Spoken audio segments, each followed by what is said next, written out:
Hello children of Boothville Primary School, it's Mrs Astle from Year 2. Boothville's in bloom, as you can see in the photos. It's getting ready for the spring. I wonder if you've ever thought about how brilliant a book is, how it can make you stop to think. This story made me think about how wonderful you all are. Bloom by Anne Booth and Robin Wilson Owen. There was once a beautiful flower which grew under the window of a big house, and a little girl who loved it. Every morning on her way to school with her brother, the little girl would visit the flower. She would look at its beautiful petals, drink in its sweet smell, and wonder at the smoothness of its leaves and at their colour and its shape. "Good morning, beautiful flower," she would say. "I think you're wonderful. Thank you for being here for us. I love you." And she would go to school happy. One morning, the man living in the big house woke up and heard someone talking to his flower. He looked out of his window and he saw the little girl. "How dare you talk to my flower?" he shouted. "Go away and never come near my flower again." The little girl and her brother did not like being shouted at, so they went to school another way. The next day, the flower did not open, and every day after that it stayed tight shut. The man was furious, sent for his gardener. "What is the matter with my flower?" he demanded. "Is it getting enough water?" "Yes," said the gardener.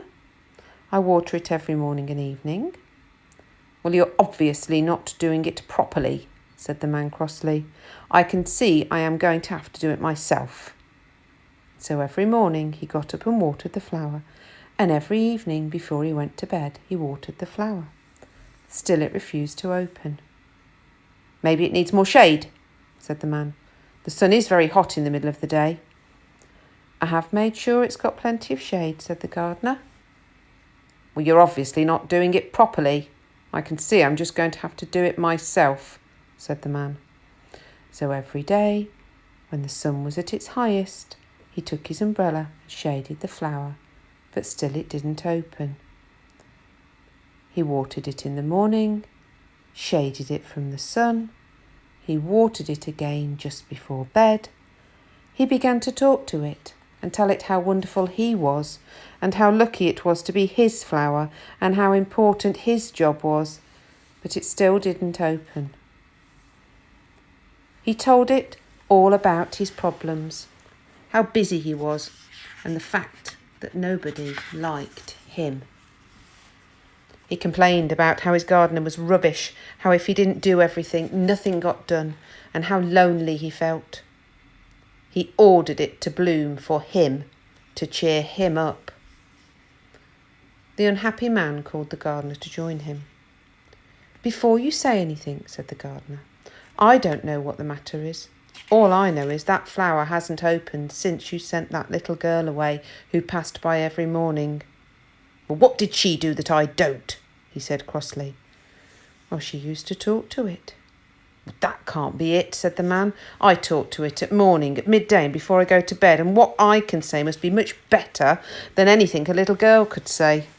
And he thought, "I can see I'm going to have to ask her to come back. Maybe she has magic words that can make a flower bloom." So he went to the school gate and he waited for the little girl and her brother to arrive. "My flower stopped blooming after you left," he said. "Poor flower," said the little girl. "I've watered it, I've sheltered it, I've talked to it every day, but still it won't open." And a tear rolled down his cheek. "Well, what do you say to it?" said the little girl. The brother passed the man a hanky. "Well," said the man, "I tell it how important I am, how lucky it is to be in my garden. I tell it how miserable I am and how horrible everybody is, and I order it to bloom, but it still doesn't cheer me up." "Well," said the little girl, "why don't you tell it how wonderful it is? Thank it for being there and how much you love it. That's what I did." So the man ran home to his flower. "You are wonderful," he said. And as he said the words, he realised for the first time how truly wonderful the flower was. I'm so lucky you grow in my garden. And as he said it, he realised how truly lucky he was, and how he hadn't ever stopped to look at his flower properly. He realised how much he longed to see it and smell its perfume again. I love you so much, said the man. And the flower bloomed.